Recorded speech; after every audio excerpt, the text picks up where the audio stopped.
welcome to the Imagination Factory. I'm Sarah, I'm Keith. and today we are going to be doing refined thumbnails for page 4 from our story, The Door. So, this theme of this page is descent. So, this is the damage escalation page. So, we start panel 1 with Sam at the door with the screwdriver. So, this is where we see the scratch marks and trying to really get into the door. Panel 2 is the close up of that, the tiny curls of metal. Panel 3 is Sam tries the knob again, nothing, and now we're starting to get the anger coming up, and possibly the screwdriver breaking into the keyhole, like really just trying any way to get inside. Panel 4, Sam strikes the door, not full on murderer, but very frantic, a lot of energy. And panel 5, we see the door surface is visibly scarred. Like Sam is messier, they are tired, the door is beaten up, everything in the background is drooping, everything has gone bad.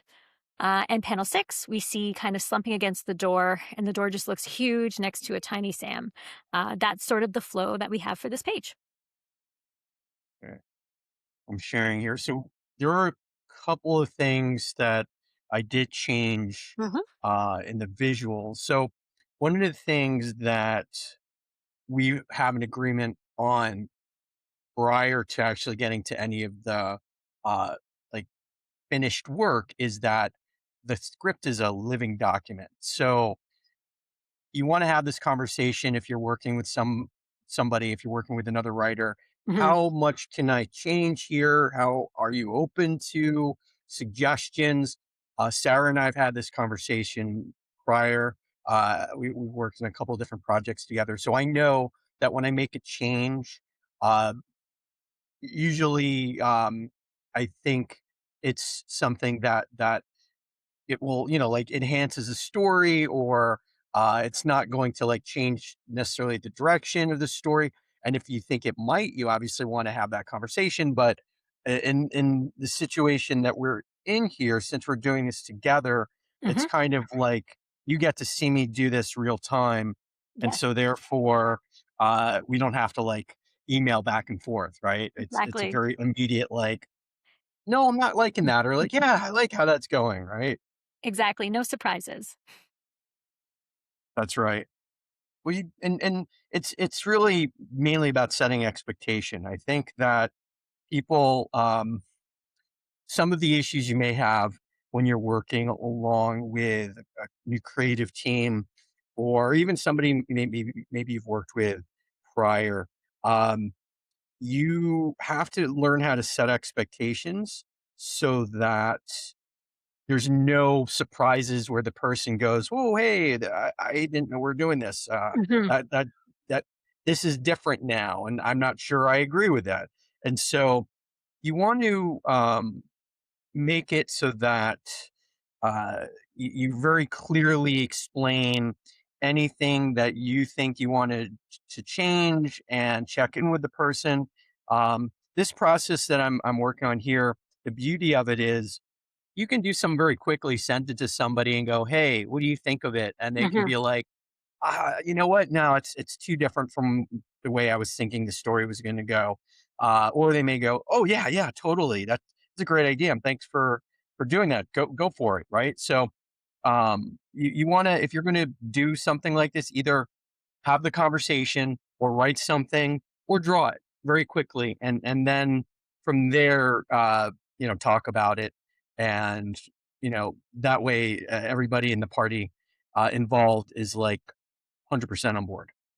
Absolutely. And one thing as well that's important to note is sometimes things sound good in words and descriptions and they don't translate as well to the actual drawing. So that's where you have Well, to, those sort of room for movement where it's like you write something down, you're like, "Ooh, this sounds really great," but in actuality in a small panel in this way, it's not as impactful as something else might be. And that's always a good place to be able to make changes is being like, I get the intent is it's trying to do this thing, but a visual that would show that better in this small frame is actually this. And those are great kind of conversations to have versus being so stuck on the actual execution, more the direction, right? Like this needs to accomplish this. In your mind's eye, how you picture something versus how it actually translates to a visual aren't always the same, right? Which is why the thumbnail stage is really important because you might have been like, "Oh, okay, you interpreted those words to make it seem like this, where I actually intended it to be more like this. So now that I'm looking at the visual, that's actually not accomplishing what I thought it would. And it's a good time to be like, how can we kind of take a step back and be like, my hope was it was going to tell this type of a story. And then the artist can be like, oh, now that I get the intent behind it, let me come up with the proper visual that matches that. We actually had a moment where it was, I had Sam crossing the floor. And when we thought about it, it actually didn't really work as well as Sam already kind of being across in motion, grabbing something. That was a much better visual to give that same feeling, right? But, when I'm thinking about it in my mind, it made sense, but visually it didn't translate to the story I hoped it would. And that's where that flexibility really comes in and not be, well, you didn't draw it right. It's like, no, maybe I didn't actually explain the intent right either, right? It's a two-sided thing. And that's where the stage is so helpful because we can really make sure that the story's unfolding properly through the visuals. Yeah. And I mean, what you're saying there actually takes a takes your ego out of the equation, right? So Mhm. it's important to, when you're on a team, to be able to remove your own ego and the way you think the story should go and be Mhm. open to what somebody else has to say. It's really hard. I struggle. I'm sure a lot of people have a Mhm. difficult, like you're like, oh, but this is the way I thought it was going to go, and now this Yeah. person is coming in and noodling around with it, and it's not quite what I wanted. But if you can let go and go, you know what?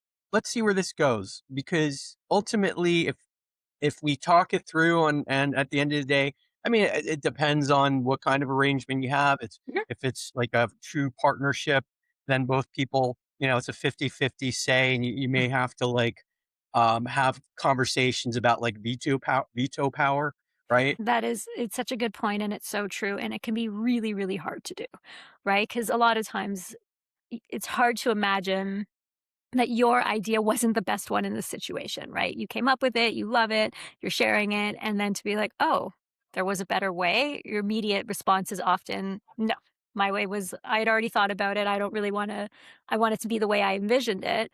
But if you're able to take a step back, look at it from not your own eyes, right? From the eyes of somebody else that's looking at this, it doesn't mean that potentially it doesn't go back to the way you had envisioned it, but you have to at least be willing to sort of have that conversation, look at the options, and really think about it versus an immediate, like, nope, that's not what I said. Do exactly what I said. Because you're never going to get good work out of people that way, right? Like it's really hard for people to give you their best when every time they do something that goes above and beyond or is different, your immediate reaction is, no, no, just do what I told you to, right? Then you're only going to get the best of what you alone could do, not the best of what a person who specializes in this aspect could do. I'll put it in like, yes, that's exactly right. I'll put it in a more of a concrete way. As the artist, you're going to be working on something for hours and hours and days and weeks and months, possibly. And if you have somebody who is very rigid, it's going to be really hard for you to get through those hours and days and weeks where you're like enthralled by what you're creating, especially if you Mhm. feel this, it just doesn't make sense to you. If you're like, I don't understand why I have to do this panel after this panel, like that doesn't make any sense in the story. But Yeah. that this is the way I've been told to do it. And therefore, so you have to really either compartmentalize really well, where you're like, okay, I'm just going to focus on panel to panel and not think about whether this story makes any sense.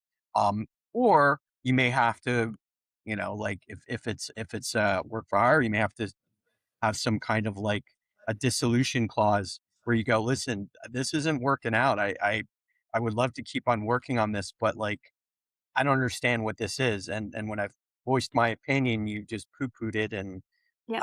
this is they're going to be really really difficult for me to work on, especially if you want to be able to say that you know you created this or you helped create this, and you Yep. want to be able to like put it out there afterwards, right? So No, um that's really true, and I find this with every creative in every different industry that I work with. Like, when I do stuff with the music house, right? I don't wanna sing them the tune, I want them to come up with the tune based on my direction because they're gonna be better. This is what they do professionally, right? Like, they create music, I do not. Therefore, they're gonna what they come up with is going to be better, and me telling them it must be this way because that's what's in my head is never gonna get the best work out of them.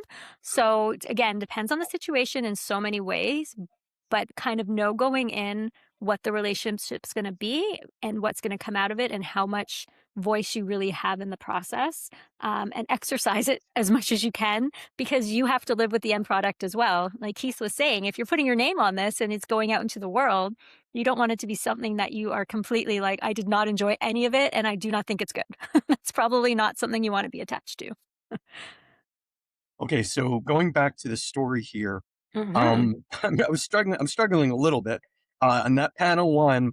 So Mhm. one of my pet peeves is having something that is a key element in the story appear from nowhere, and I realize here I've got, like, this essentially a screwdriver just kind of appearing, and I don't we don't have any reference from where it came from, and I'm Mhm. just going, "Well, do is it okay if I draw a toolbox there, but also how does it look like it's coming from the toolbox?" Like, what do you have any suggestions on what I can do? Maybe I just need to change the, uh, composition, I guess. I kind of liked it, but what are your thoughts?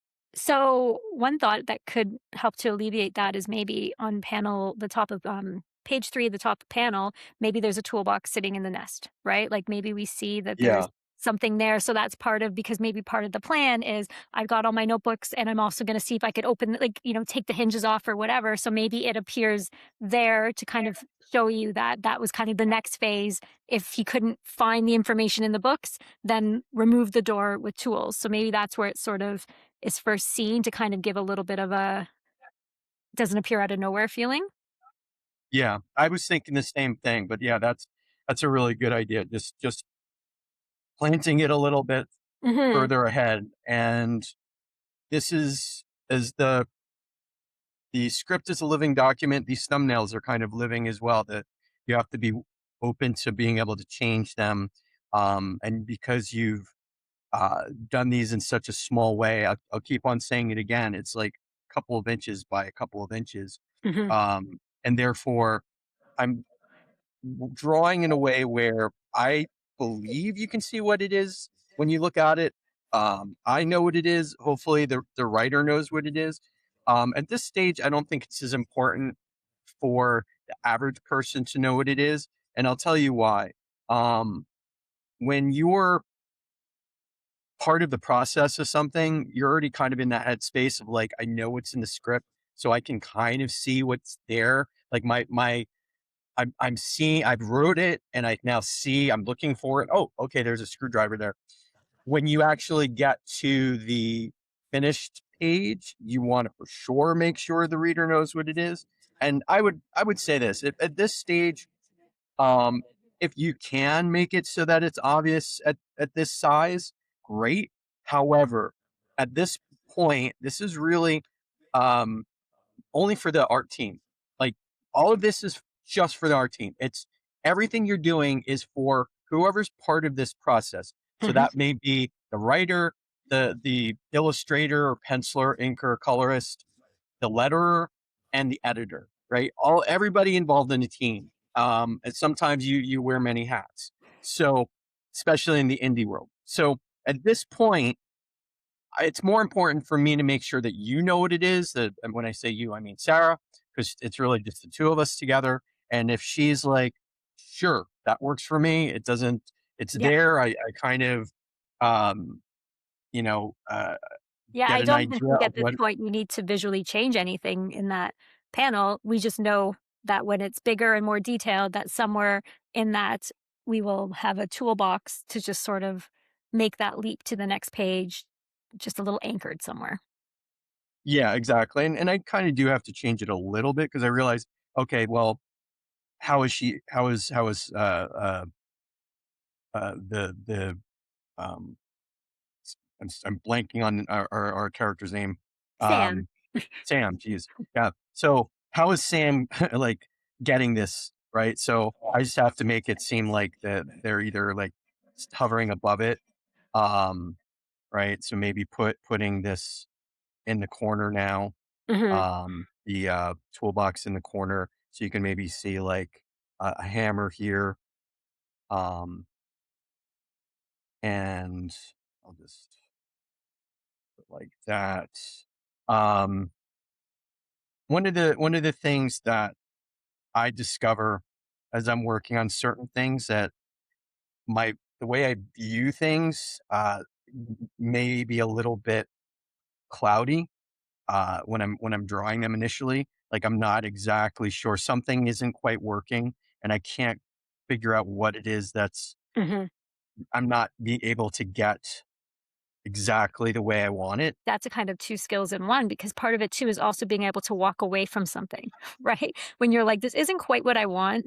I'm not quite sure exactly what it needs to be, but I know enough to know that continuing to stare at this one thing is not going to make it better." Right. And that happens as well when you're writing, when you get writer's block, right? When you're in the moment being like, I'm going to put something down because I want the idea in general to be here, but I know it's not quite fully baked yet. Right. So I'm going to go away, think about it, do something else, get my mind off of it. And then usually that's when it hits you and you're like, "Oh, that was it." So again, it's knowing enough that sometimes you do need to say, "For now, this is good enough, and I know it's not perfect, but I also know that it's not gonna improve from me staring at it any longer." So, what are the like tricks that you use to get your imagination, or Yeah. where is it that you like have inspiration? Yeah, so normally when I get in those situations, the first thing I do is close my computer, right? Because being on the computer again, it's hard you have to almost break the cycle, right? Being like, okay, I need to just do something completely different. A lot of times for me, it's go outside, right? Like go for a walk around the block, listen to some music, get some fresh air, go do something with my kid, be like, hey, let's just go out and do something, and that's normally when things hit me. A lot of times what ends up happening as well is I leave a lot of notes in my phone because it'll hit me first thing in the morning or right before bed or the middle of the night, which is less enjoyable. But I just grab my phone and quickly put notes down because I'll say this now and I'll say it again. No matter how much you think you will remember that great idea or that thought, write it down because you will not remember it. And you'll remember that you had it, but you won't remember exactly what it was. So don't trust your memory when you have that like aha moment. Grab your phone, make a voice note, type it out, even just point forms to jog your memory. And don't trust that, oh, yeah, yeah, in 2 hours when I get back to my computer, it'll still be fresh. It won't. Yeah, that's such a conceit I have where I'm like, "Oh, I'll remember this," and then it'll slip out of my mind, and Yeah. then it'll nag me for days. I'm going, "There was something I wanted to write Yeah. down or think about or Google, and I can't remember what it is." Sometimes it comes back to me, but the funny thing is, it's because something else triggered it. It won't be because I was thinking about it. It'll be like maybe I was, like I was reading a book and I'll read like a cool phrase and then I'm like, okay, I'm gonna That use got that. I'm it. gonna like maybe write it down tomorrow, and it completely slips my mind.